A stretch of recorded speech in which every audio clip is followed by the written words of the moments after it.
বিশ্বকাপের গ্রুপ পর্বে নিজেদের যাত্রা শুরু করতে যাচ্ছে স্বাগতিক কানাডা ও ইউরোপের উদীয়মান শক্তি বসনিয়া হার্জেগোভিনা। টরন্টো স্টেডিয়ামে বাংলাদেশ সময় রাত 1টায় শুরু হবে ম্যাচ। লড়াইয়ের আগে শেষ মুহূর্তের প্রস্তুতি সেরেছে দুই দল। আরও জানাচ্ছেন মাহফুজ মুকুল। বিশ্বকাপের মঞ্চে প্রতিটি অনুশীলনের আলাদা গুরুত্ব থাকে, কারণ এখানেই তৈরি হয় আত্মবিশ্বাস, গড়ে ওঠে পরিকল্পনা আর জন্ম নেয় স্বপ্ন। টরন্টোতে গুরুত্বপূর্ণ ম্যাচের আগে শেষবারের মতো নিজেদের ঝালিয়ে নিয়েছে বসনিয়া হার্জেগোভিনা।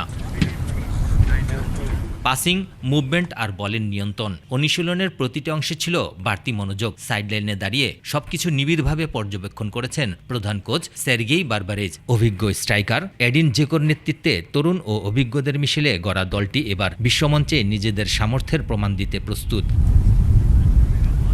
অন্যদিকে স্বাগতিক কানাডার অনুশীলনে ছিল ভিন্ন এক আবহ। নিজেদের মাঠে বিশ্বকাপ খেলার সুযোগ, এমন মুহূর্ত কানাডিয়ান ফুটবলের জন্য বিশেষ। প্রধান কোচ জেসি মার্সেলের অধীনে প্রাণবন্ত অনুশীলনে দেখা গেছে আত্মবিশ্বাসী এক দলকে। তবে ম্যাচের আগে বড় ধাক্কাও পেয়েছে কানাডা। হ্যামস্ট্রিং ইনজুরির কারণে প্রথম ম্যাচে খেলতে পারবেন না দলের অধিনায়ক ও সবচেয়ে বড় তারকা আলফোনসো ডেভিস। ফলে আক্রমণ ভাগে বাড়তি দায়িত্ব পড়েছে গোল মেশিন জোনাথন ডেভিডের কাঁধে। কানাডা এখনও বিশ্বকাপ ইতিহাসে নিজেদের প্রথম জয়ের অপেক্ষায়।